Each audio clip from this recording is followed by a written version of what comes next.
السلام علیکم پیارے دوستو، آج میں آپ کو حضرت ہود علیہ السلام کا واقعہ سناؤں گی۔ طوفان نوح ختم ہونے کے بعد حضرت نوح علیہ السلام اور کشتی میں سوار دوسرے مسلمان جودی پہاڑ پر اترے اور قریبی علاقے میں ایک بستی قائم کر کے اس میں رہنا شروع کر دیا۔ یہاں صرف حضرت نوح علیہ السلام کی اولاد کا سلسلہ آگے بڑھا، جبکہ دوسرے مسلمانوں سے کوئی نسل آگے نہ چلی۔ جب ان کی تعداد بڑھی تو یہ مختلف قوموں اور قبیلوں میں تقسیم ہو کر دور دراز علاقوں میں پھیل گئے۔ انہی میں سے ایک قبیلہ جزیرہ عرب کے جنوبی طرف یمن کے ریتلے ٹیلوں والے علاقے احقاف میں قیام پذیر ہو گیا۔ یہ قبیلہ اپنے والد عاد یا بادشاہ عاد کی نسبت سے قوم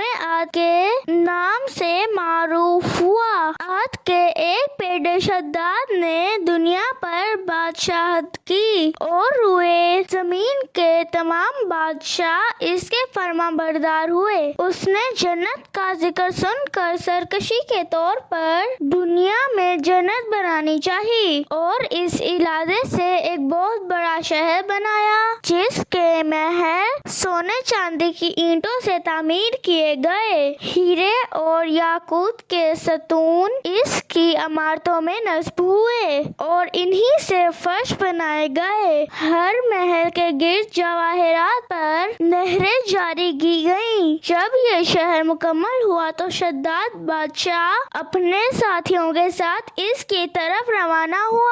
ابھی یہ لوگ اس شہر سے ایک منزل یعنی 18 میل کی دوری پر تھے کہ آسمان سے ہولناک آواز آئی جس سے یہ سب ہلاک ہو گئے۔ نعمتوں کی بختات کے سبب قوم عاد بہت خوشحال اور آرام دہ زندگی بسر کر رہی تھی۔ یہ لوگ صحت مند، طاقتور، بڑے قد کاٹ اور لمبی عمروں والے تھے، لیکن ایمان و عمل کے اعتبار سے پستی کا شکار تھے۔ چنانچہ بتوں کی پوجا کرنا، لوگوں کا مذاق اڑانا، دوسروں کو تنگ کرنا اور لمبی زندگی کی امید پر مضبوط محل بنانا ان کے عام معمولات تھے۔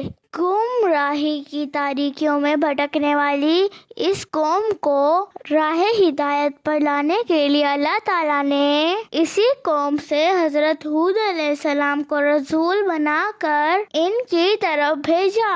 آپ علیہ السلام نے گزر بسر کے لیے تجارت کا پیشہ اختیار فرمایا۔ آپ علیہ السلام اپنی قوم میں ایک امانت دار شخص کی حیثیت سے معروف تھے۔ حضرت ہود علیہ السلام کی دعوت حق سن کر کافر سرداروں نے کہا، ہماری نگاہوں میں تو تم سراسر حماقت کا شکار لگتے ہو، کیونکہ تم اپنے باپ دادا کے دین کے بجائے دوسرے دین کو مانتے ہو۔ اور وہ لوگوں سے کہنے لگے کہ یہ تو تمہارے جیسا ہی آدمی ہے، جو تم کھاتے ہو وہی یہ کھاتا ہے، جو تم پیتے ہو وہی یہ پیتا ہے۔ اگر یہ رسول ہوتا تو فرشتوں کی طرح کھانے پینے سے پاک ہوتا۔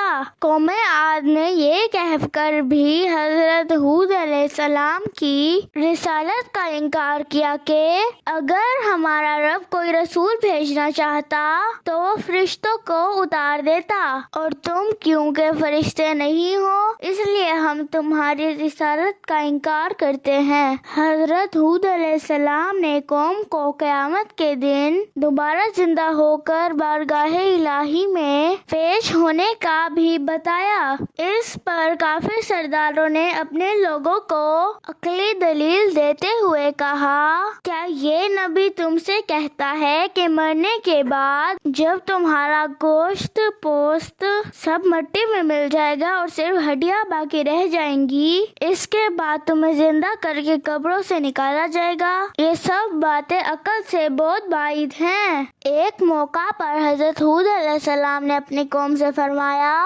بے شک مجھے ڈر ہے کہ تمہارے شرک اور توحید سے منہ موڑنے کی وجہ سے کہیں تم پر ایک بڑے دن کا عذاب نہ آ جائے۔ اگر تم اس سے بچنا چاہتے ہو تو اللہ تعالیٰ کی وحدانیت پر ایمان لے آؤ اور صرف اسی کی عبادت کرو۔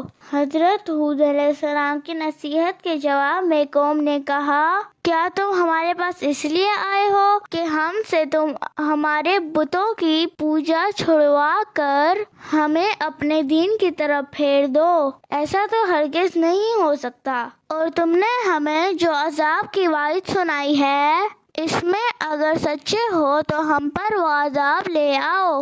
اس کے جواب میں حضرت ہود علیہ السلام نے فرمایا، عذاب اترنے کا علم صرف اللہ تعالیٰ کو ہے اور وہی اس کے مقررہ وقت پر نازل فرمائے گا۔ میری ذمہ داری یہ ہے کہ احکام الہی تم تک پہنچاؤں۔ اس کے باوجود اگر تم عذاب کا مطالبہ کر رہے ہو تو تم جاہل ہو۔ اللہ تعالیٰ نے ان پر 3 سال تک بارش روک دی جس سے شدید قحط پڑ گیا، مزید یہ کہ ان کی عورتوں کو بھی بانجھ کر دیا۔ اس صورتحال سے یہ لوگ بہت پریشان ہوئے تو حضرت ہود علیہ السلام نے ان سے فرمایا، اگر تم اللہ پہ ایمان لے آؤ اور میری رسالت کی تصدیق کرو، بارگاہ الہی میں اپنے گناہوں سے سچی توبہ کرو تو اس کی برکت سے اللہ تعالیٰ موسلا دھار بارش بھیج کر تمہاری زمینوں کو سرسبز و شاداب کر دے گا، تمہاری قوت میں بھی اضافہ فرمائے گا اور تمہیں اولاد بھی عطا کرے گا۔ اگر تم نے ایسا نہ کیا تو تباہ و برباد ہو جاؤ گے۔ جب قوم نے حضرت ہود علیہ السلام کی نصیحت قبول نہ کی اور تمام تر کوششوں کے باوجود قوم کے چند افراد ہی آپ پر ایمان لائے، باقی لوگ انتہائی سرکشی پر اتر آئے تو آپ علیہ السلام نے ان کے خلاف بارگاہ الہی میں دعا کی۔ اللہ تعالیٰ نے دعا قبول کر کے کفار کے عبرتناک انجام کی خبر دے دی۔ قحط سالی سے تنگ آ کر قوم عاد نے کیل نامی ایک شخص کو بیت اللہ شریف دعا کرنے کے لیے بھیجا۔ کیل نے وہاں جا کر دعا کی کہ اے اللہ، میں کسی بیمار کی دوا یا کسی قیدی کے فدیے کے لیے نہیں آیا، بس تو اپنے بندے اور اس کی قوم کو بارش کا وہ پانی پلا دے جو اسے پلایا کرتا تھا۔ کچھ ہی دیر میں اس کے سر پر چند بادل نمودار ہوئے اور اس سے کہا گیا کہ ان میں سے کوئی ایک بادل چن لو۔ کیل نے ایک سخت سیاہ بادل چن لیا تو اس سے کہا گیا، تو جلی ہوئی راکھ لے لے جو قوم عاد میں سے کسی کو بھی نہ چھوڑے گی۔ اس کے بعد اللہ تعالیٰ نے وہ سیاہ بادل قوم عاد کی وادیوں کی جانب چلا دیا، جسے دیکھ کر وہ لوگ خوش ہوئے اور کہنے لگے، یہ برسنے والا بادل ہے۔ حضرت ہود علیہ السلام نے ان سے فرمایا، یہ برسنے والا بادل نہیں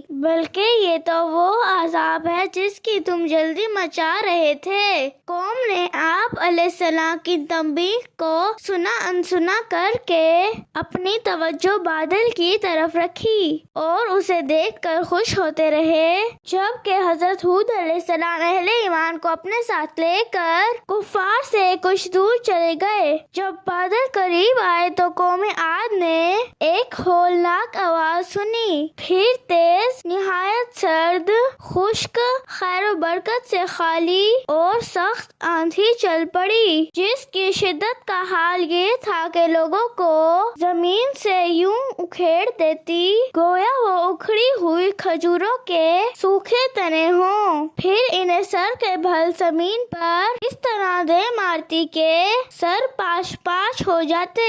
اس ہولناک طوفان کی لپیٹ میں جو چیز آتی وہ تباہی و بربادی کا عبرتناک نشان بن کر رہ جاتی۔ یہ آندھی 7 راتیں اور 8 دن تک لگاتار چلتی رہی اور جب ختم ہوئی تو قوم عاد کے خالی مکان نظر آ رہے تھے۔ اللہ تعالیٰ نے حضرت ہود علیہ السلام اور اہل ایمان کو اپنی رحمت سے محفوظ رکھا۔ تو دوستو، ہمیں بھی چاہیے کہ ہم اپنی آخرت کی تیاری کریں اور 5 وقت نماز پڑھیں۔